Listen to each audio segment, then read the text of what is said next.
들어가 보겠습니다. 국유화 폐간 어떤 대통령도 할 수 없는 일인데 감히 제가 어떻게 그런 말을 한다는 것입니까? 이치에 닿지 않는 말을 가지고 사람을 이렇게 몰약해서는 안 됩니다.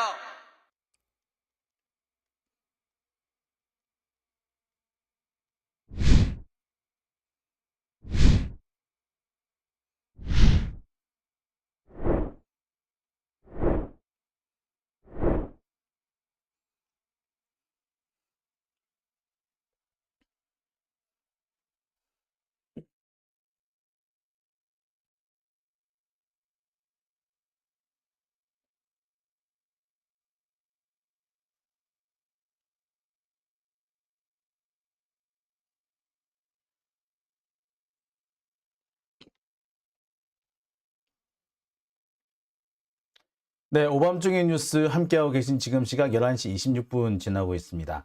병정개미님, 나도 호남인데 낙연은 아니다 라고 하셨습니다. 조수님, 워터멜론들인지 정말 징상스럽다 라고 하셨네요. 장유라님, 다시 한번 민주당 흔들면 XXXX. 예, 그렇습니다. 자, 그 다음에 비프리님, 이낙연이 흔드는 건 자신이 권력 잡기 위해서라기보다 자신이 잡혀있는 검찰 뒷덜미를 의식하는 것임이라고 하셨고요. 민주당 분탕질을 위한 카드인 것이라고 하시면서 용산이 원하는 대로 하고 있는 거다라고 지적을 해주셨습니다. 네, 그럴 가능성도 상당히 높습니다. 현재로서는요. 자, 오밤중의 뉴스 계속해서 오늘 제가 준비한 첫 번째 순서로 들어가 보겠습니다. 제가 오늘 준비한 첫 번째 수사는 수사래요. 네, 첫 번째 내용은요, 돈봉투 수사 부분입니다. 이 돈봉투 수사라는 것이 사실 얼마 전까지 정말 시끌벅적하니 항상 이게 거론됐던 얘기 아니겠습니까? 민주당 하면은 돈봉투 수사 이런 얘기들이 많이 나왔었고요. 실제 지금 국힘당 애들이 이 걸어놓고 있는 플랜카드에 보면은 돈봉투 도망간다고 탈당한다고 끝나느냐는 등 이렇게 여전히 시비거리를 잡고 있는 겁니다.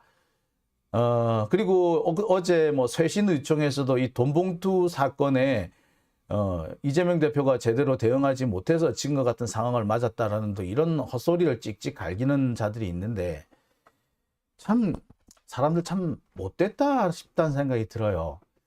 특히 그 이낙연계에서 이런 얘기들을 많이 하고 있는데 제가 전에도 말씀드렸듯이 이 이정근 사무부총장은 원래 이낙연 쪽에 훨씬 가까운 사람이라는 거 여러분도 알고 저도 알고 있지 않습니까? 원래는 박영선 사람이고, 박영선이 원래 이낙연하고 가까운 그런 인물 아니었습니까?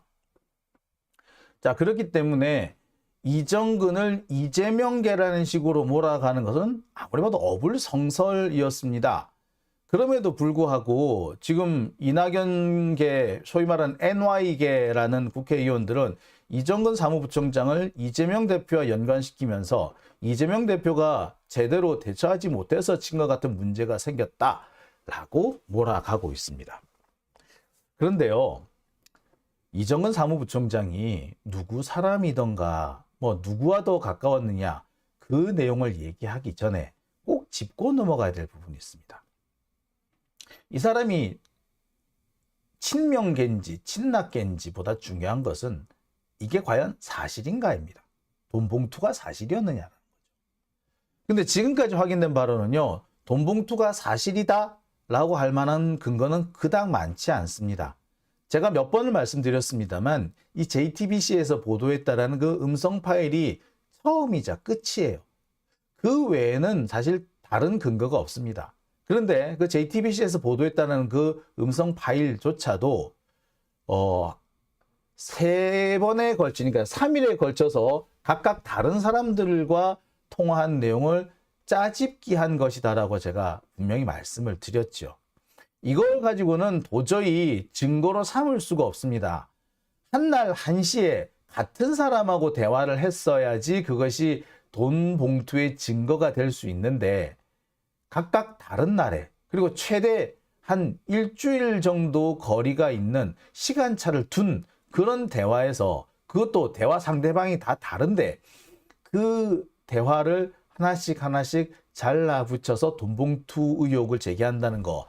이거 다른 데 같았으면 누가 보더라도 조작이라고 했을 겁니다. 이거는 조작이에요, 조작.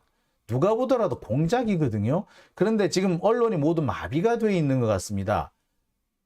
떡하니 눈앞에서 공작의 증거가 보이는데 이것이 돈봉투의 증거라고 몰아가는 이 황당한 모습을 보고 있죠. 더 웃기는 것은 이것이 마치 사실인 양, 사실로 기정사실화된 것인 양 낙인을 찍고 왜 대처를 똑바로 하지 않았느냐, 결국 그거는 이재명 너도 꿀리는 게 있어서 그런 거 아니냐라는 식으로 몰아가고 있다는 겁니다. 야, 정말 황당하죠. 자, 어쨌거나 그러면 자세히 하나 살펴봅시다. 그 요란했던 돈봉투 사건 지금 어떻게 됐습니까? 녹취 파일이 나오고 송영길 전 대표가 귀국을 하고 윤관석, 이성만 의원은 이 돈봉투를 뿌린 부패 정치인이 돼서 민주당을 탈당했습니다. 근데 그 뒤에 현재 검찰 수사는 어떻게 진행되고 있나요? 지난 4월 초에 처음 이 녹취 파일이라는 것이 공개되면서 정말 시끌벅적하지 않았습니까? 근데 지금 오늘 벌써 5월 15일입니다. 40일이 지났습니다. 그 사이에 송영길 대표 소환이 됐나요? 송영길 들어오라고 그 쌩 난리를 치더니 막상 들어오니까 소환 조사조차도 안 하지 않습니까? 그 민주당 여러 의원들 당장 송영길 대표가 들어와서 검찰에 출석하라고 떠들어댔는데 그 검찰에 출석하니까 검찰이 오래 돌아가라고 내보내버렸지 않습니까? 이렇게 되면요, 송영길 돌아오라고 난리쳤던 그 사람들 지금 사과해야 정상입니다. 그런데 그 사람들이 사과는커녕 오히려 돈봉투 사건에 제대로 대처하지 못해서 이 문제가 커졌다라는 식으로 지금 헛소리를 해대고 있는데 저로서는 되게 답답하고 황당합니다. 그래서 돈봉투가 사실로 확인이 됐나요?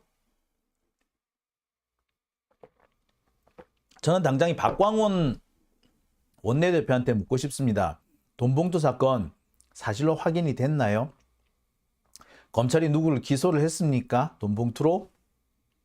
아무도 기소 못했고요. 아직 수사도 제대로 시작조차 못했습니다. 아니, 수사를 시작할 수 있을지나 모르겠어요.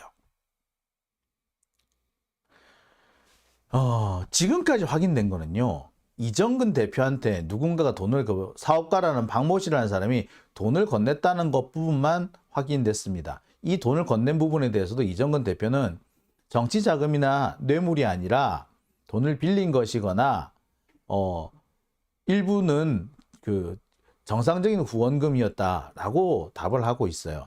돈 거래는 계속 여러 차례 진행이 됐었고 내가 갚은 적도 많다라는 그런 의견, 그렇게 항변하기도 합니다.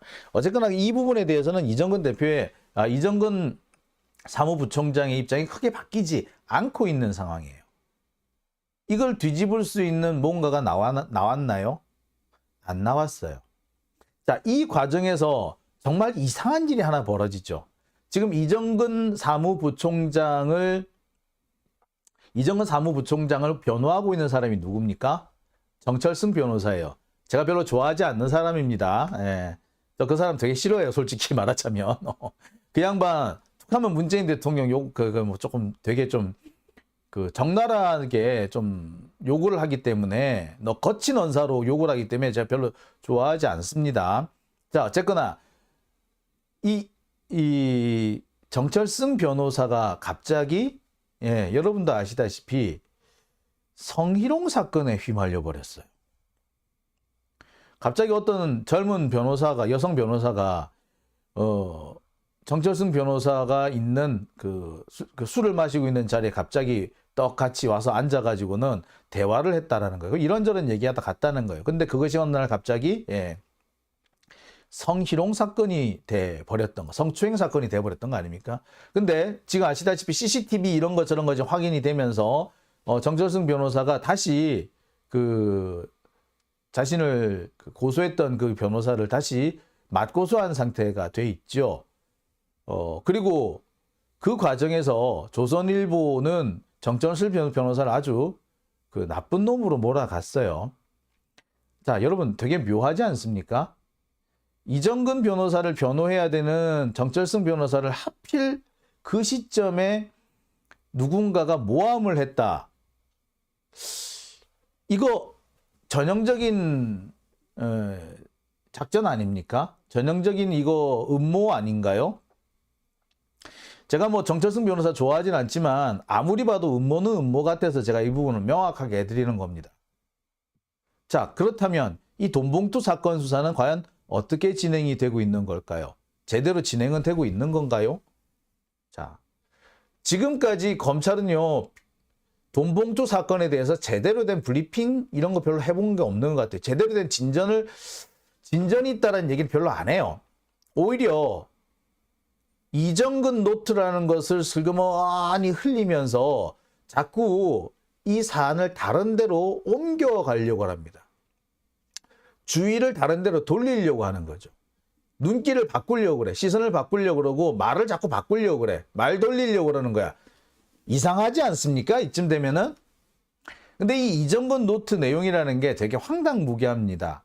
뭐 이재명 주변에 7인회가 있고 문재인한테는 재수회가 있었고 뭐 이런 내용들이 있는데 거기에 등장하는 사람들의 명단을 쭉 살펴보면은 도무지 개연성이라고는 찾을 수 없는 황당한 내용들입니다. 심지어 노무현 비자금까지 거론이 되고 있어요. 자, 근데 이 이정근 노트 내용이 뭐 황당하다 안 하다가 중요한 게 아니고 왜 수사도 하고 직접 관련도 없는 수사의 본류와도 별로 관련이 없는 이정근 노트라는 것을 거론하면서 지금 이 난리를 떨고 있느냐는 거죠. 자, 그거는 제가 볼 때는 검찰이 뭔가 꿀리는 게 있기 때문에 검찰이 제대로 된 수사를 하지 않고 있기 때문에 제대로 된 수사 얘기를 할 수가 없기 때문에 뭔가 다른 곳으로 시선을 돌리려고 하지 않느냐라고밖에는 생각이 안 들어요. 자, 실제로 지금 2달여 가까이 되고 있는데 뭐 나온 게 있습니까? 이정근 노트, 보통 이정근 파일을 검찰이 확보한 게 지난해거든요. 그래서 그 이정근 노트나 이정근 파일을 근거로 해서 몇 차례 압수수색 영장을 청구를 했는데 압수수색 영장이 상당 부분이 기각됐어요. 지금 몇 번이나 기각됐는지는 모르겠으나 꽤 여러 차례 기각이 된 겁니다. 이정근 노트 혹은 이정근 파일을 근거로 해서 당장 이 송영길 대표에 대해서도 압수수색 영장을 몇 차례 청구를 한 걸로 돼 있는데 그거는 다 기각되고 오히려 송영길 대표가 귀국하고 난 다음에 오히려 영장이 발부가 됩니다. 왜? 검찰이 그랬겠지. 판사한테 가가지고 봐라. 당사자도 수사를 원하고 있지 않느냐. 그러니 수사를 좀 해야 되겠으니 영장 내달라. 이런 식으로 했다는 거죠. 자, 결국 이건 뭘 말하는 거냐. 이른바 돈봉투 사건은 본질이 없는 헛개비였다. 내용도 없고 본질도 없는 헛개비다. 라고밖에 볼 수 없는 겁니다. 그런데 이런 사안이 어디에? 어제 쇄신의총이라는 데서 논란이 됐습니다. 박용진 같은 애는요. 돈봉투 사건을 직접 거론하면서 이재명 대표 등 지도부가 늑장 대응을 해서 민주당을 위기로 몰고 갔다라는 식으로 주장을 했습니다. 참 황당하죠. 자, 그런데 여러분, 제가 아까도 말씀을 드렸고 계속해서 반복해서 말씀을 드리는 겁니다만, 그래서 현재 이 돈봉투 사건에 대해서 밝혀진 게 뭐가 있습니까? 지금 애꿎게 송영길 대표 탈당하고 윤관석, 그다음에 이민성 의원, 이성민 의원, 이런 사람들 탈당했는데 애꿎은 사람 탈당하기는 만들었지 그 뒤에 뭐가 나온 게 있냐고요. 없잖아요. 심지어 검찰은 아직까지 소환 조사도 제대로 못하고 있어요. 지금 내일 모레 이성민 의원인가 이분을 지금 소환을 한다고 하는데 그 뒤에 뭐 어떻게 진행이 되는데? 송영길 대표 본인이 지금 찾아갔는데도 돌아가라고 되돌려 보내지 않았습니까? 도대체 수사를 뭘 하고 있는 건데요? 그런데 수사조차 지금 제대로 진행이 안 돼 있는데 그 상황에서 왜 이 대처가 늦어서 당이 위기에 빠졌다는 그런 헛소리를 합니까? 헛개비였어요. 돈봉투 사건은 헛개비입니다. 헛짓거리였다고, 속았다고. 검찰의 뺑기에 다 속은 거란 말입니다. 자, 모르겠어요. 우리는 속았다라고 얘기할지 모르겠습니다만 지금 뭐 친낙계 의원들은 이게 사실이라고 지금 찰떡같이 믿고 있는 모양이죠. 도대체 그 사람들은 사실이라고 믿고 있는 그 근거가 어디 있는지 모르겠습니다. 도대체 뭘 믿고 이런 뭐 제대로 대응을 안 했다는 이런 헛소리를 합니까? 근거를 갖고 하는 건가요? 참 안타깝습니다. 속 탑니다. 속이 타. 자, 제가 늘 몇 번을 보여드렸던 내용이죠. 4월 24일, 4월 28일, 4월 27일, 4월 28일 각각 강래구, 이정근, 윤관석 세 사람이 대화 상대고 발언 상대인데 각각 다른 날 각각 다르게 얘기한 부분인데 그걸 하나로 묶어가지고 짜집기를 해서 이거를 들이밀었는데 여기에 지금 부하 내동해가지고 뭐 대처를 잘했네 잘못했네 이딴 소리를 한다는 게 말이 됩니까? 박용진이라는 사람은 대가리부터 좀 꺼내놓고 좀 시작을 해야 되겠어요. 도대체 얘는 그렇게 자기가 학생운동 하더니 뭐 학생운동 뭐 했나 몰라. 뭐 지금 말하는 꼬라지 보면은 뭐 송갑석이를 뭐 어째 존경했다 어쨌다 하는데 하는 짓이 보니까 참 그런 거 부분은 일관성 있어. 아이고 참. 자, 여하튼요. 지금 현재 확인된 바로는 그렇습니다. 이 녹취록에서 검찰 수사는 한 발짝도 나가지 못하고 있습니다. 검찰은 심지어 조작도 하지 못하고 있는 거지. 아마 제가 이렇게 자꾸 이렇게 긁으면 뭔가 또 조작거리를 끌고 나올런지도 몰라요. 이정근을 뭐 설득을 하든 누구를 설득하든 뭐 강래구를 설득하든 뭘 설득하든 간에 뭔가 또 끌고 나올런지도 모릅니다. 근데 현재까지는요. 강래구 감사랑 이정근 사무부총장을 설득하는 데는 실패한 걸로 보입니다. 제가 볼 때는 그렇습니다. 정철승 변호사를 일부러 겨냥을 해가지고 정철승 변호사한테 괜히 있지도 않는 성추행 사건이라는 것을 만든 이유는 정철승 변호사가 이정근 사무부총장의 사건에서 손을 떼게 만들려는 공작일 가능성이 상당히 높죠. 믿고 있던 변호사가 갑자기 손을 떼게 되면은 진짜로 이 피고인 같은 피의자는 당황할 수밖에 없죠. 진짜로 이제 패닉 상태에 빠질 수도 있습니다. 그렇게 되면 정말 검찰이 원하는 대로 뭔가 진술을 이끌어내려고 할 수도 있겠죠. 저는 그렇게 보여요. 이것 때문에 한 것 같아요. 그리고 지금 솔직히 말하자면은 이 돈봉투 부분에 대해서는 아직까지 딱히 기소가 된 것 같지도 않아요. 그럼 도대체 뭔데? 검찰은 이렇게 오랫동안 수사하고 녹취록까지 이렇게 있다면서 공개를 떵떵 했는데 도대체 뭔데? 예, 이건 공작입니다, 여러분. 공작이에요.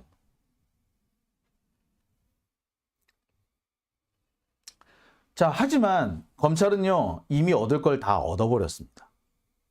검찰이 이정근 파일이니 뭐 돈봉투 사건이니 뭐 이런 것들을 통해서 얻으려고 했던 건 뭐 있을까요?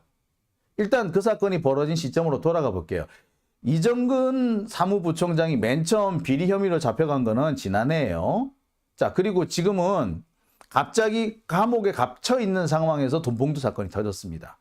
그 무렵에 무슨 일이 있었죠? 예, 이른바 대일 구룡 외교 윤완용 이 사건 때문에 윤석열 정권이 상당히 핀치에 몰려있는 상태였어요. 궁지에 몰려있는 상태였습니다. 그 상태를 벗어나기 위해서 써먹은 게 바로 이 돈봉투였어요. 아울러 이 돈봉투를 갑자기 민주당에 턱 던짐으로 인해 가지고 민주당 내부에서 자중질환이 일어나기도 바랬을 거예요.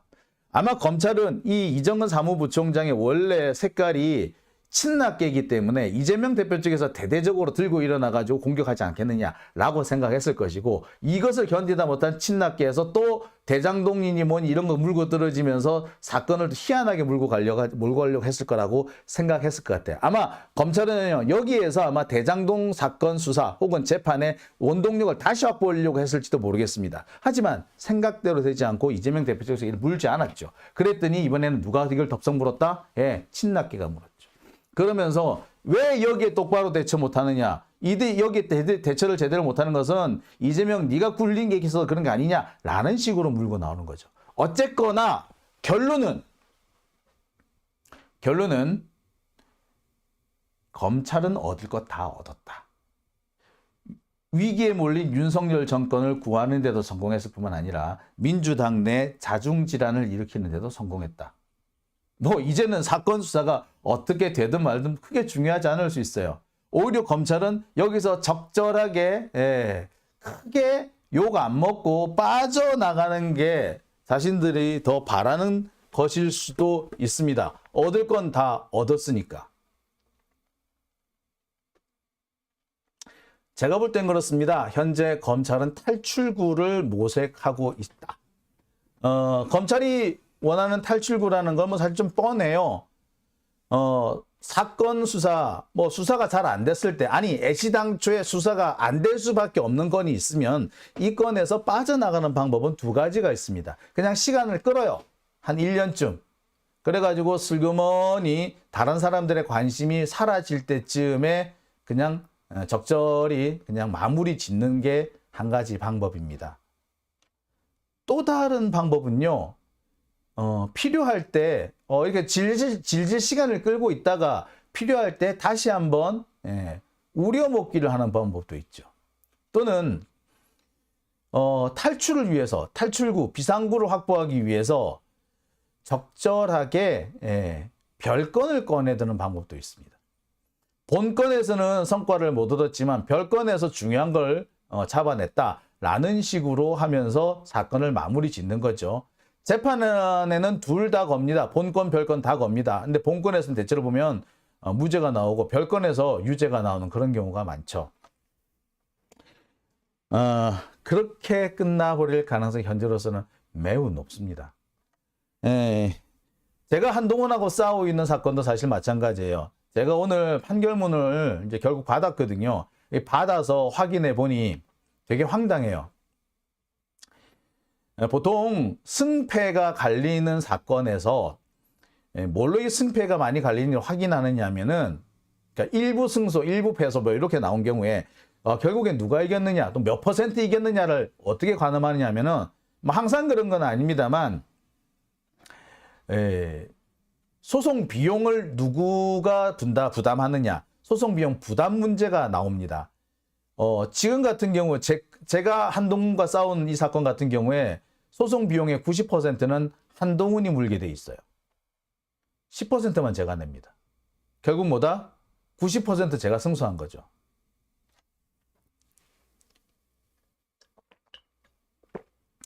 어떻게 보자면 제가 한동훈하고 싸움을 시작하게 된 첫 번째 발단은 페이스북에 올린 글 때문이었는데, 결국에 뭐가 문제가 됐느냐, 10% 걸린 게 뭐냐, 그 페이스북에 올린 글에 대해서 한동훈이 저를 고소를 하잖아요. 그래서 고소했다고 막 여기저기 언론 플레이를 하길래 내가 왜 그런 질문을 할 수밖에 없었는지를 설명하고 취지를 밝혀낸 그런 대목이 있었어요. 그 부분에서 문제가 있다라는 식으로 해서 한동훈 10% 승소 이렇게 해놓은 거예요. 말 그대로 별건이죠, 이것도. 그런데 이게 사실은 이 현실 법조인들, 소위 말하는 법률가들이 많이 쓰는 방법입니다. 빠져나갈 구멍을 이렇게 찾는 거죠.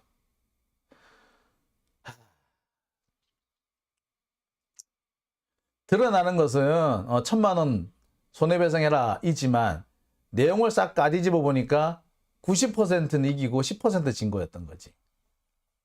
어처구니가 없죠. 이런 점을 살펴보면 화가 나죠. 그런데 진짜 아이씨. 야. 네, 제가 그래서 오늘 되게 힘들었던 이유 중에 하나도 이런 게 있습니다. 어쩜 이렇게 이 정의 아니 약자가 정의를 실현해 달라고 호소할 수 있는 마지막 보루가 어딥니까?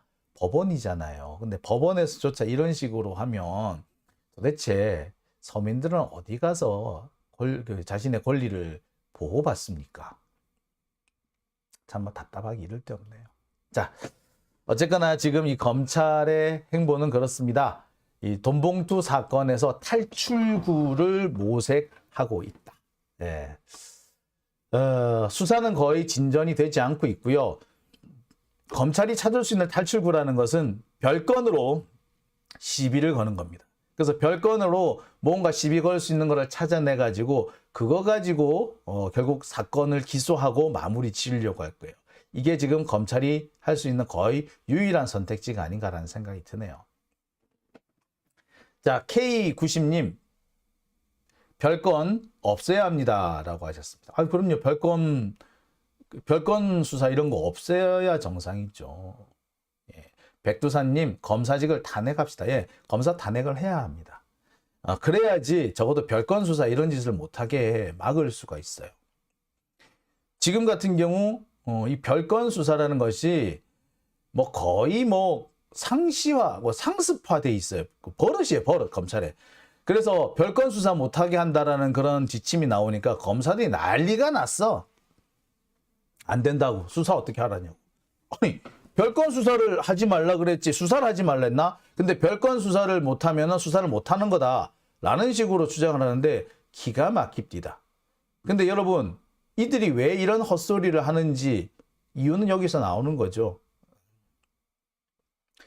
얘들은 본건에서 뭔가 성과를 내기 위해서 피의자를 괴롭히는 수단으로 별건을 사용하기도 하고요.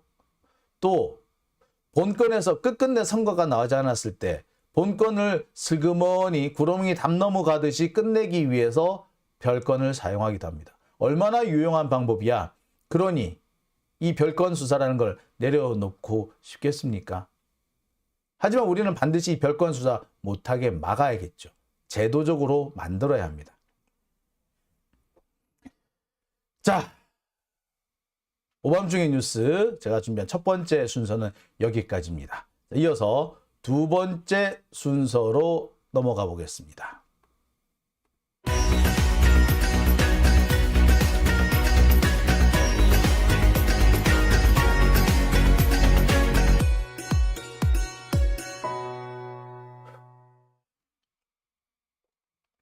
오밤중의 뉴스 함께하고 계신 지금 시각 11시